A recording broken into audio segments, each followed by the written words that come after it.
नमस्ते। अक्सर कहानियों में दो बड़ी ताकतें आमने सामने होती हैं, है ना?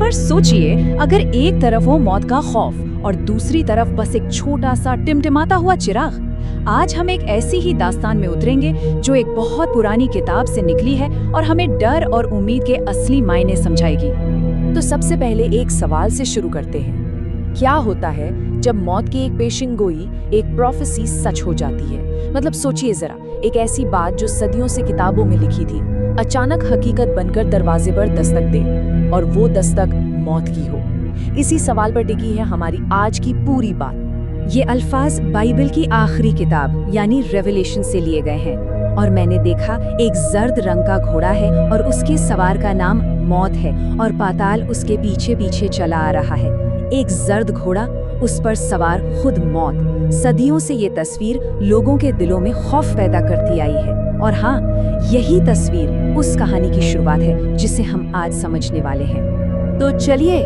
उस पुरानी किताब के पन्नों से निकलते हैं और एक ऐसी सल्तनत में चलते हैं जहां ये खौफ बस एक कहावत नहीं बल्कि रोज की सच्चाई थी। एक ऐसी जगह जिसका नाम ही उसकी किस्मत की कहानी सुनाता था, फानी वादी।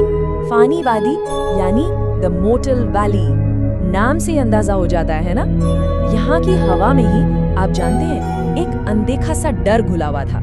एक ऐसी बीमारी, एक ऐसा खौफ जो साए की तरह लोगों पर मंडरा रहा था। दिखता नहीं था लेकिन था जरूर, हर पल उनकी जिंदगी का हिस्सा। और इस डर को आवाज मिलती थी हर रात। जब घना सन्नाटा छा जाता था ना, तो दूर से घोड़े के खुरों की आवाज गूंजती थी। ये कोई मामूली आवाज नहीं थी, ये एक पैगाम था, एक ऐलान कि मौत ने अपना अगला शिकार चुन लिया है। ये रोज का सिलसिला बन चुका था। और फिर एक शाम सब कुछ बदल गया।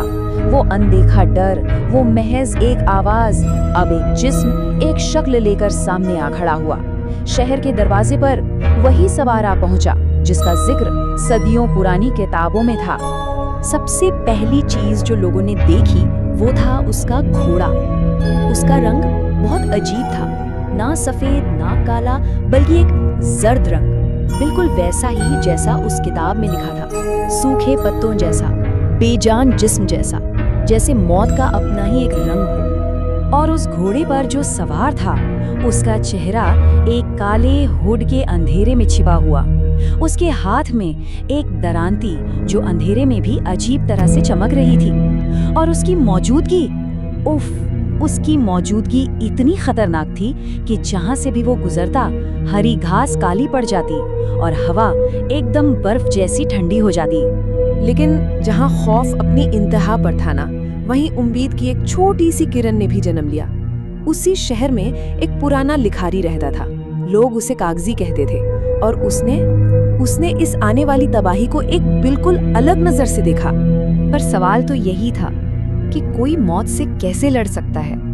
ये कोई इंसान थोड़ी था, या कोई फौज जिसे तलवारों से हरा दो। ये तो खुद एक कॉस्मिक फोर्स थी, एक कायनाती ताकत। और कागजी ये बात खूब समझ चुका था। उसे पता था कि ये लड़ाई तलवारों से नहीं जीती जा सकती।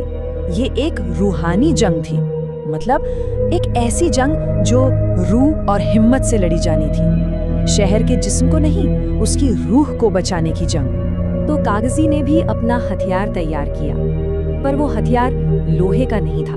नहीं, उसने अपनी पुरानी किताबों में पढ़ा था कि इस सवार को तलवार नहीं रोक सकती। इसलिए उसने शहर के बीचों बीच एक आखिरी चिराग जलाया। ये चिराग था उम्मीद और ईमान का। और बस इसके साथ ही मैदान सज गया। अब वक्त था आखिरी मुकाबले का। एक तरफ मौत का अंधेरा और दूसरी तरफ एक चिराग की नन्ही सी सुनहरी रोशनी। जैसे ही वो जर्द घोड़ा शहर के चौक तक पहुंचा, सवार ने अपनी दराती हवा में लहराई। उस एक पल के लिए पूरा शहर खौफ से कांप उठा। सबको लगा बस अब सब कुछ खत्म। तो अब मंजर ये था, दो हथियार आमने सामने थे। एक तरफ मौत की वो चमकती हुई दाराती जो रूहें काटने को तैयार थी, और उसके मुकाबले में एक अकेला छोटा सा सुनहरा शोला जो कागजी के हाथों में बिल्कुल स्थिर होकर जल रहा था। और उस चिराग को देखते ही लोगों के अंदर जैसे कुछ बदल सा गया। उनका डर पता नहीं कहाँ चला गया। वो अब कांप नहीं रहे थे, बल्कि एक दूसरे का हाथ पकड़कर एक साथ खड़े थे। उनका ईमान एक ऐसी दीवार बन गया जिसे वो जर्द घोड़ा पार ही नहीं कर सका। और फिर इंतजार खत्म हुआ। जैसे ही सुबह की पहली किरण फूटी, वो सवार और उसका जर्द घोड़ा धुएं की तरह हवा में गायब हो गए। अंधेरा रोशनी के सामने टिक ही नहीं पाया। तो फानी वादी की ये कहानी सिर्फ एक कहानी नहीं है, इसकी जड़ें, इसका कनेक्शन एक बहुत पुरानी लिटरेरी ट्रेडिशन से है। इसे कहते हैं अपोकलिप्टिक लिटरेचर। आइए जरा इसको समझते हैं कि ये आखिर है क्या। देखिए, इस तरह की कहानियों का ना एक खास पैटर्न होता है। हमेशा एक तबाही का सिंबल होगा, जैसे यहाँ जर्द सवार था।